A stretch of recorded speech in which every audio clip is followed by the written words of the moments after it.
Bonjour à tous, voici la dernière vidéo de cette année, la vidéo sur les probabilités, la dernière aussi.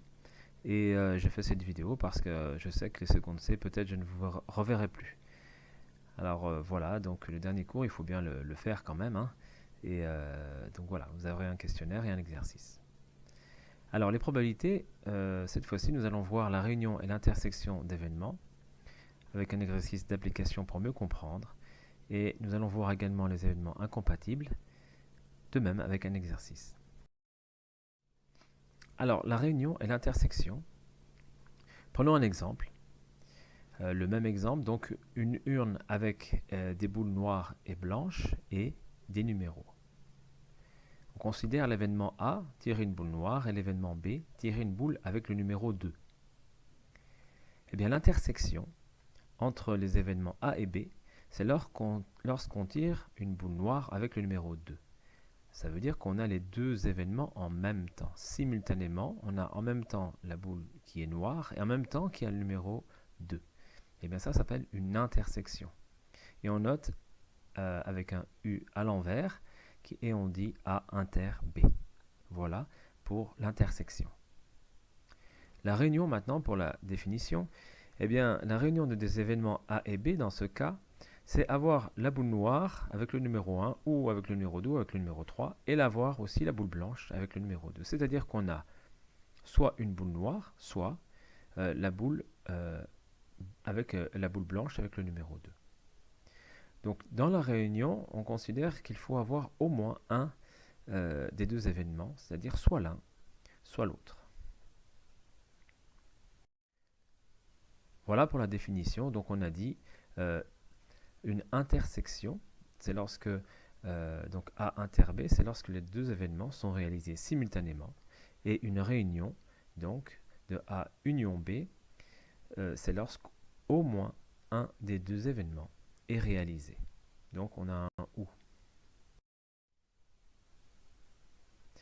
Voilà, si on regarde ce diagramme, eh bien on voudrait avoir la définition ou une relation qui lie ces événements. Donc on va partir de la probabilité de A union B et on remarque que pour avoir A union B, eh bien, il faut prendre la partie bleue plus la partie rose, mais là, en faisant ça, on a une partie qui est prise deux fois, puisqu'on va prendre deux fois ce qui est au milieu. C'est pour ça qu'on enlève donc l'intersection, on enlève P de A inter B. Donc on dira P de A union B égale P de A plus P de B moins P de A inter B. Alors il faut retenir cette formule. On va prendre un exercice tout de suite pour comprendre. Voilà, on a un dé avec 6 faces, donc 6 issues possibles, et on regarde soit l'événement A, obtenir un nombre impair, ou l'événement B, obtenir un multiple de 3. Et on veut calculer donc A union B. Alors on va utiliser la formule en calculant d'abord P de A, puis P de B, et P de A inter B, et on va appliquer donc ce que l'on vient de voir. Eh bien, obtenir un nombre impair, combien y a-t-il de nombres impairs? Il y en a 3, hein, ça va faire donc 3 sur 6, c'est-à-dire 1 sur 2. Combien y a-t-il de multiples de 3? Donc il y en a 2, donc 2 sur 6, c'est-à-dire 1 sur 3.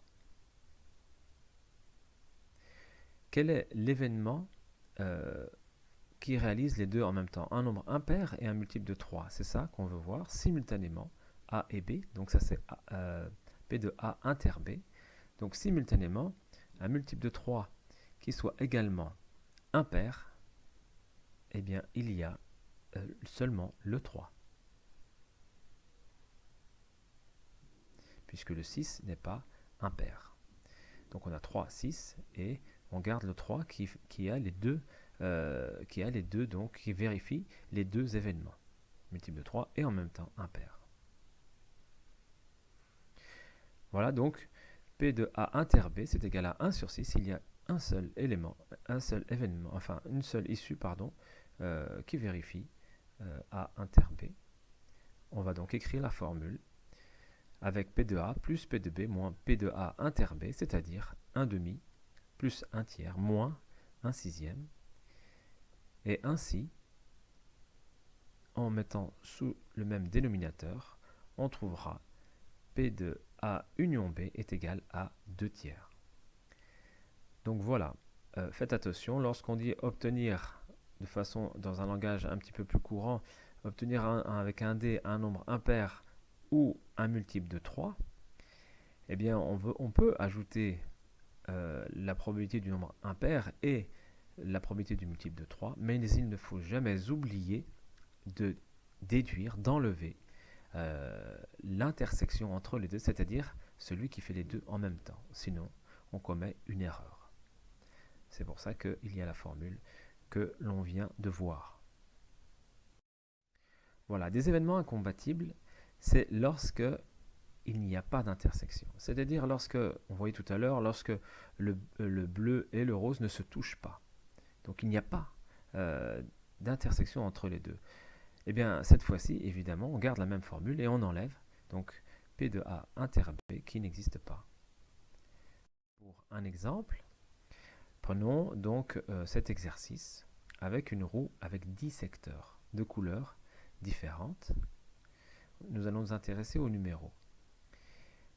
Prenons les événements E, F et G, E étant un numéro pair, F un multiple de 3 et G un multiple de 5. Regardons. Est-ce que E et F sont incompatibles? Est-ce que l'on peut avoir un nombre pair et simultanément qui soit multiple de 3? Eh bien oui, puisque les multiples de 3 c'est 3, 6, 9, ça va jusqu'à 10 ici.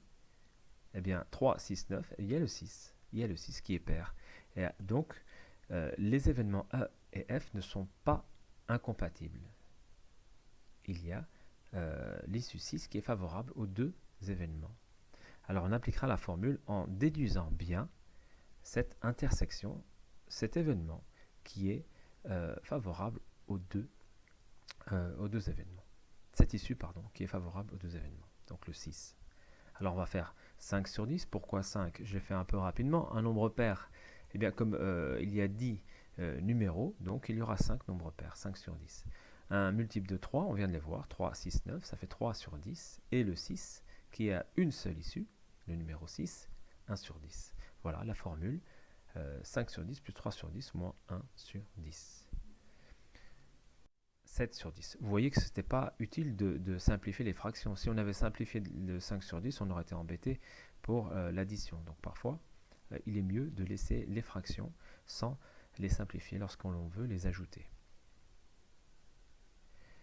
Voilà, maintenant considérons F et G, c'est-à-dire un multiple de 3 qui soit aussi multiple de 5, donc il y aura 15, puisque multiple de 3 c'est 3, 6, 9, et 5 c'est 5, 10. Et 15, mais 15 n'est pas dans les issues possibles. Donc il n'y aura pas d'intersection ici, il n'y aura aucun nombre qui sera multiple de 3 et multiple de 5 en même temps. Donc, il n'y aura pas d'issue favorable aux deux événements. Donc, on va appliquer la formule sans, cette fois-ci, l'intersection. On prend P de F